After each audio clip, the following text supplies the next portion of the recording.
धक्का ज्यांनी बघितला असतील ते नक्कीच इमोशनल झाले असतील याची मला खात्री आहे. चला तर बघूयात ते का. कारण ईशानने जान्हवीसाठी मेसेज पाठवलेला होता, कारण जान्हवी त्याची आई आहे. कारण इथे मुलाचं आणि आईचं प्रेम दिसलं, तर इकडे धनंजयसाठी वडिलांचं प्रेम दिसलं, जे की त्याची कधीच कौतुक करताना स्तुती करताना दिसत नव्हते. अभिजितसाठी त्याच्या मुलींची इच्छा आहे की आम्ही आयडीएलची ट्रॉफी बघितली नाही, आम्हाला ही ट्रॉफी घेतलेली बघायची आहे.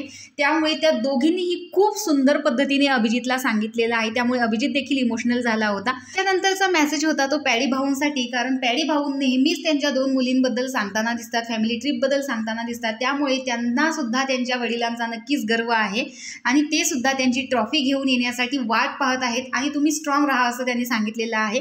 तर वर्षाताई यांच्यासाठी अलका कुबल अभिनेत्री सर्वांचीच लाडकी आहे. त्यामुळे एका अभिनेत्रीसाठी दुसऱ्या अभिनेत्रीने मेसेज केलेला आहे की तू ज्या एनर्जीने खेळतेस आणि तुझं मत मांडतेस ते खरंच छान वाटतं. अरबाजसाठी त्याच्या आईनं मेसेज दिलेला आहे की तू रितेश भाऊंचं ऐकत जाते, जे काही सांगतील ते लक्ष देऊन ऐकून ते फॉलो करत जा. त्यामुळे अरबाजने रितेश भाऊंची माफी मागितली, कारण तो फॉलो करत नाही.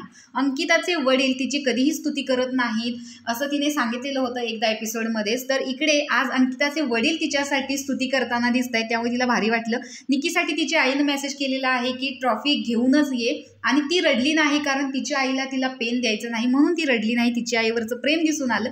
तर सूरजसाठी पूर्ण गावाने एक गाव एक गणपती केलं, पण त्याच्यासाठी फक्त एक छोटा गणपती मंडळात बसवलेला आहे. त्यामुळे सूरजच्या बहिणीचा मेसेज आलेला होता आणि सूरजला रडू कंट्रोल झालं नाही. तर तुम्ही हा एपिसोड पाहून किती जण रडला हे कमेंट बॉक्समध्ये नक्की सांगा.